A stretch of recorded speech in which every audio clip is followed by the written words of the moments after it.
It's the crop over season in Barbados, a celebration of our history, our music, and our culture. While the Swedish Summer Festival is known for numerous party events, it's also ripe for business activity.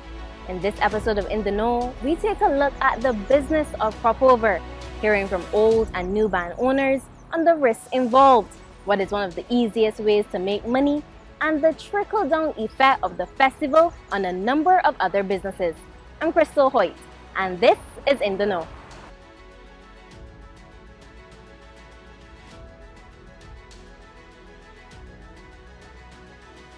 Richard, thanks for joining me. You've been in the industry for a number of years. What, in your opinion, is the impact of crop over from an economic point of view? We're still happy crop over to you. So yeah, I've been in the festival, in the industry, should I say, for about 25 years, 22 years in the band world, another 3 years on top of that doing fets and stuff. And over the last 25 years, I have seen entertainment itself grow, but in particular the festival. And for Barbadians, it is a massive income maker. It generates revenue for our country. It generates heads in beds, which stimulates our economy, our tourism business. And we've seen the business grow from probably about 20% or so foreigners to over 50% some years of foreigners in the bands. So between the bands, we bring in maybe 2,000-3,000 people, just the bands alone. And there's no, a jumbo jet can't hold 3,000 people, a hotel can't hold that. So we fill in hotels and fill in planes. And just making a contribution to our festival, but our economy as well. So it's a blessing. Lots of changes within the last 2 decades, including the price of costumes. What are some of the components that cause the cost to go up? So the cost of business has increased over the last 20 years. The critical component to costumes really are the materials and the production of costumes. Back in the day, it was just really beads and feathers. These days, it's gotten a lot more intricate. Barbados has to compete on a global platform. We are competing with Brazil and all of the massive carnivals of the world, all the massive productions of the world.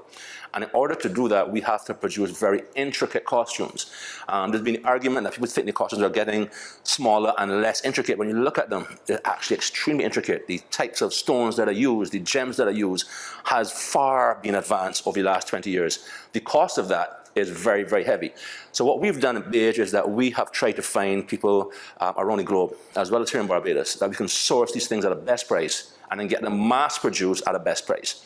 And it's no secret we do our production between New York City, as far as China, and some in Trinidad, but the majority is done in China. And that is in order for us to keep up with the demand, the global demand of what a good fashion costume is, while keeping the cost down low as possible. So it's been an evolution. It's not just Barbados. If you go around, we go to Trinidad, the price of Barbados costumes are nothing compared to Trinidad and other carnivals, So it's really a global thing where the carnival business has exploded into a big fashion statement versus just feathers and beads. And then, of course, there are the designers themselves who can cost a whole lot of money. So the whole game has changed. It has become more expensive, but it's gone in sync with where the world has gone. Since it is becoming more expensive, is it still a profitable business? Is it profitable? Interesting question. Running a band in Barbados, believe it or not, is not profitable. It's very difficult to make money. Reason being is that there's a ceiling for how much Barbadians will pay for a costume, and the costs have increased. We can't pass that cost on to the customers. So what we've done over the years, because Barbados is primarily based on all-inclusive. So a band like Beige will cost us over $500,000, a band of our size. And I think that's probably a similar cost to the other bands of our size, party bands. So it's very difficult to make money. There is obviously profit in it, but you have to sell all of your costumes at a profit. So there's a large amount of risk, okay? So to offset that risk, what we need is sponsorship to just basically reduce the risk and allow us to get the wheels spinning early in terms of sourcing materials and shopping and so on. Without sponsorship, it would be absolutely impossible to do a Kadoomat band. The risk is way too high. However, if you sell all of your costumes and you are sponsored, you will make some money. Speaking of money, let's talk about the trickle-down effect of the crop over season. From the girls who model costumes at band launches to the DJs and entertainers. You say trickle-down effect is actually a ripple-out effect, right? Because trickle-down assumes that it's just a little trickle of positive coming out of this festival. But the ripple effect means that the entire country benefits. As a matter of fact, people always talk about the DJs, the artists, the models, the musicians, the writers. That's the core, okay? you really got to think about who in Barbados does not make money from crop over. You got to understand this is the deadest period of the year when it comes to tourism. Okay, there are no tourists here, right? So what we do is first we stimulate the economy through visitors. That means that hotels are busy. That means that taxis are busy. That means the stores in town are busy selling clothing. That means that basically restaurants are doing business. Banks are doing more transactions and charging more fees. It's really hard to think about who is not making money during crop over because everything increases. And tourism is our business, and we have created a tourist season outside of the tourist season. So from that standpoint, the ripple effect is massive. And again, almost everybody, street vendors. I mean, it's hard to think of who does not benefit from crop over. Richard, thank you. We've heard from a veteran in the industry. Coming up, Ryan Ford, owner of Vida by Esquire, a new crop over ban, joins us. Ryan, we've heard that ban ownership is risky business, yet you're bringing a brand new ban to the road. Taking on a ban is a huge risk because there's a lot of cost elements involved. There's no quick return on that investment within the first year, maybe the first 3 years. Who knows? It depends how much the patrons love it, how well your accountants do, and how well the production process goes. Everyone thinks that, I buy a costume, so that is the cost. That sometimes is a very important cost, of course, because that's what you see on the front end side. However, you still have security, you have taxes, of course, you also have shipping, you also have the trailers, you have the trucks, you have the diesel, you have the food, you have the beverage, and the list goes on and on and on until you get up to the price point that the consumer sees. And it's a very small margin. So these are things that you take into consideration.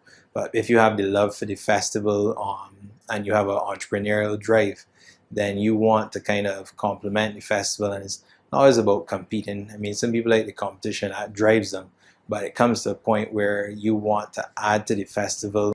In adding to the festival, you're also providing opportunities. We've been told about the ripple effect from a tourism perspective. What about from the production side? You get into the actual band side, you have, of course, internally you have the designers and the production, but they then buy the gems, they buy the feathers, they buy the fabric, they buy the hats, the shoes, whatever it is. But are those things that you mentioned in the costume designing process being sourced from Barbados, or Barbadian businesses benefiting?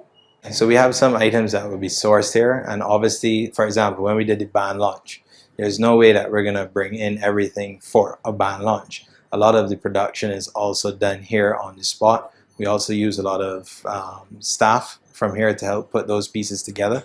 So there are some that is coming from Asia, there's some coming from North America, some from Trinidad, but then we have to source items here locally.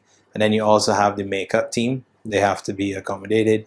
You have the models, you have the individuals that do the decoration, the whole big production. So again, it trickles down there. And then on the road, there's nothing on the road that we have to actually quote-unquote import per se beyond some of the costume materials. The bigger cost of the production for the road is actually those big massive trucks, the trailers, the security that you're going to see, 100 security, and this has nothing to do with the police and the BDF that are already on the road.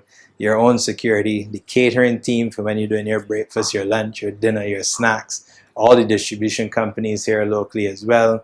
You have the insurance providers. You have everything possible here on the ground. So crop over is big business. It's very big business.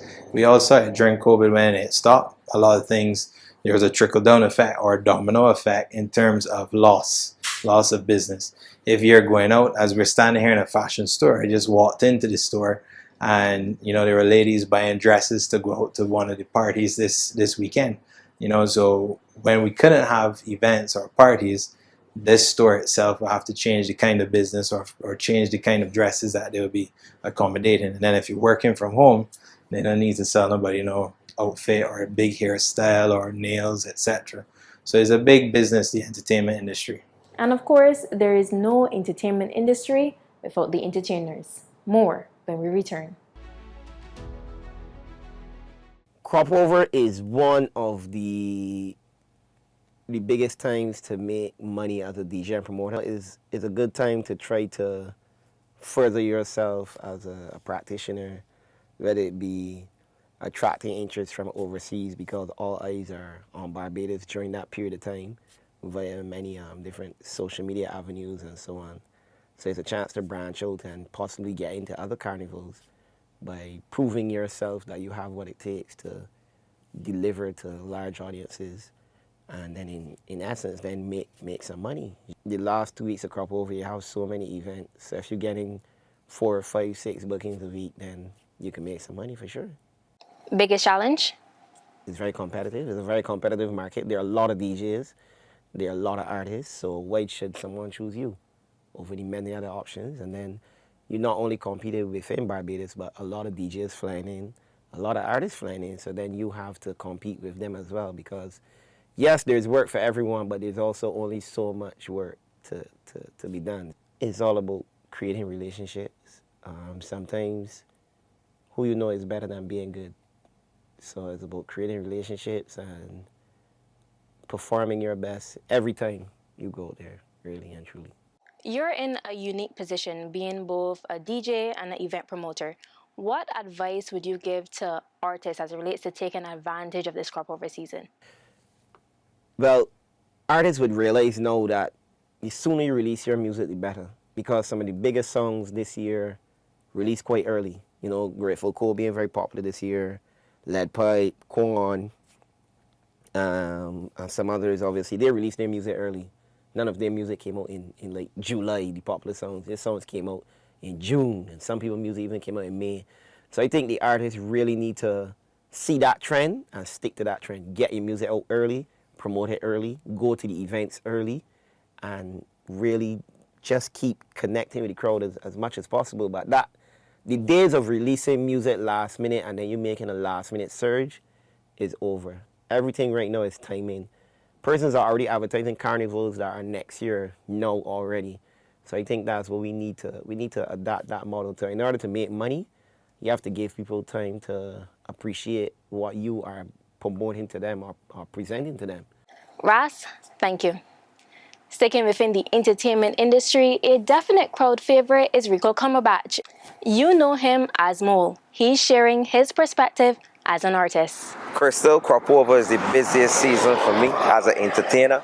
You know, I know it's crunch time. We heading into crunch time, the last lap, where you got back-to-back gigs, 5, 6, 7 gigs in one day, you know, running from venue to venue, cruise to cruise.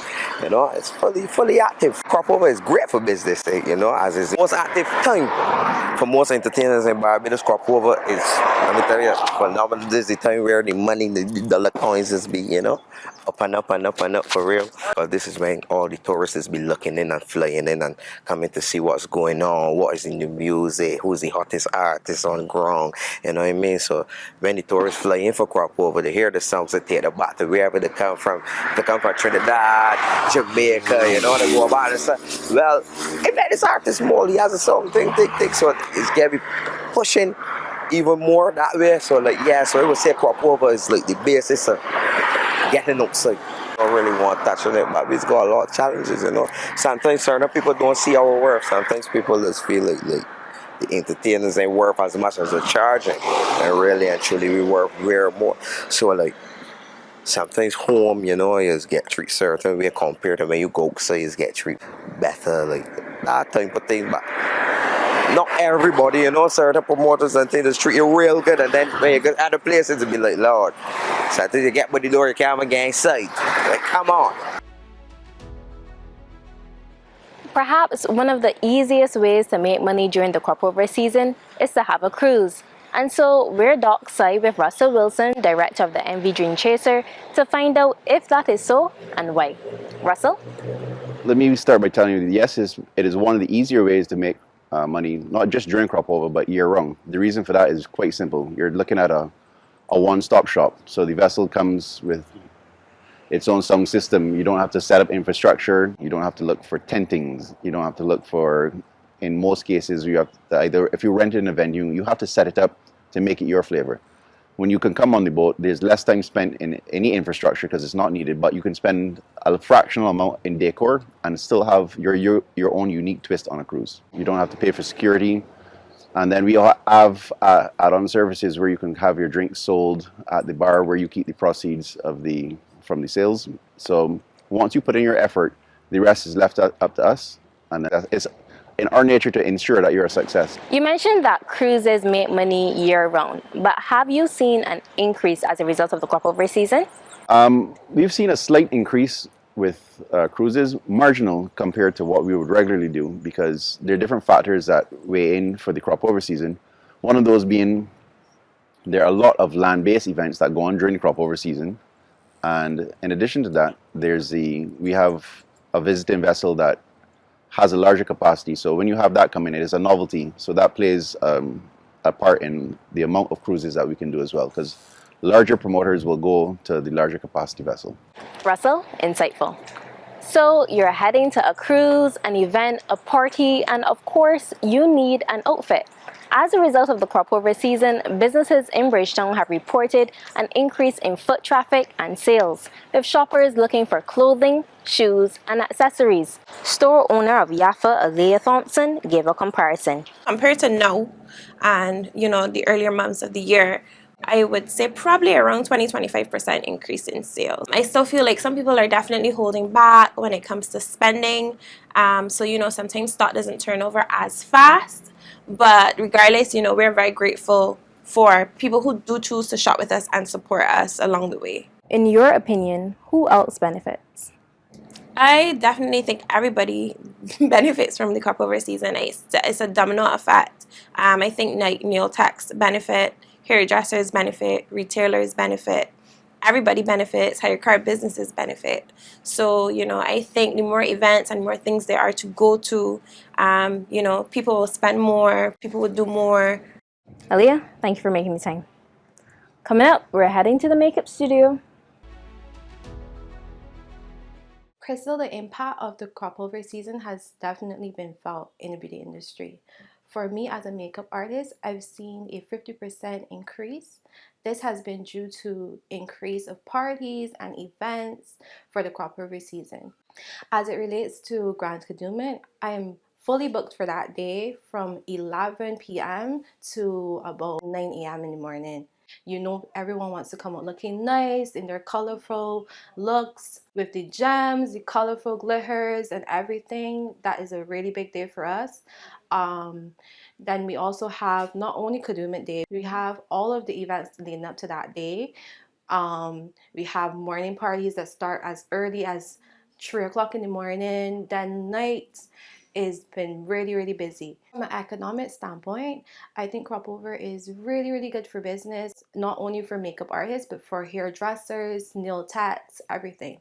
I have people from overseas coming in to book to celebrate this season with us. It's really, really good for everyone in the beauty industry. So whether you're an entertainer, a DJ, a beautician, or a store owner here in Bridgetown, there's no denying the economic impact of the crop over season. I'm Krystal Hoyte. Thank you for joining me.